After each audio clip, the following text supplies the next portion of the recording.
కాంగ్రెస్ నేత జగ్గారెడ్డి దాతృత్వం చాటుకున్నారు. చూపు కోల్పోయి ఇబ్బంది పడుతున్న ఓ యువకుడికి కంటి ఆపరేషన్ కోసం 10 లక్షల ఆర్థిక సాయం అందించారు.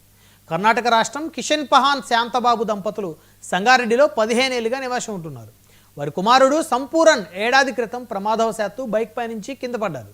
తలకు తీవ్ర గాయమై చూపు కోల్పోయాడు. కుటుంబ సభ్యులు ఆ యువకుడి చికిత్సకు 5 లక్షలు ఖర్చు చేశారు. అయినప్పటికీ ఇంకా మరికొంత నగదు అవసరం ఉండడంతో వారు జగ్గారెడ్డిని ఆశ్రయించారు. దీంతో ఆయన వారికి 10 లక్షల ఆర్థిక సహాయం చేశారు.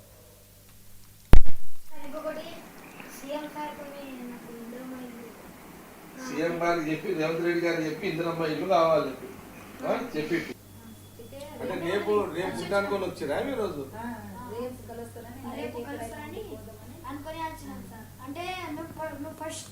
అంటే ఫస్ట్ వచ్చినాం సార్. అయితే ఇట్లా ఆటోలు ఇట్లా చెప్పి ఇట్లా శనివారం వస్తారు సార్. ఇట్లా సార్ శనివారం వస్తారంటే అని చెప్పి మళ్ళీ శనివారం వచ్చినాం. నేను మా తాతయ్య అమ్మమ్మ పెద్దమ్మ అందరం కలిసి వచ్చినాం. అయితే అప్పుడు మీరు లేరు. అయితే ఇప్పుడు సార్ నా పేరు వికాస్. మీ వయసు ఎంత సార్? నాది 12. మీ నాయన పేరు లక్ష్మీరామ్ సార్.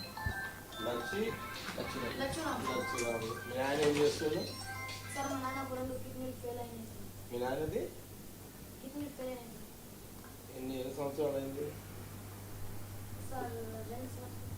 ఎక్కడ ఉన్నాడు మీ నాయన? ఇంటికి వెళ్ళాలి సార్. అంతకుముందు మీ నాయన ఏం చేస్తాడు సార్? మా నాన్న దుబాయ్ పోయి అంటే సార్ మేము అప్పు ఉండే సార్. అప్పు ఉంటే మా నాన్న కలిగి చెప్పేవన్నీ జరిగి తీరుతాయమ్మ.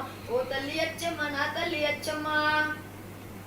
కలియుగము 5 శనివారం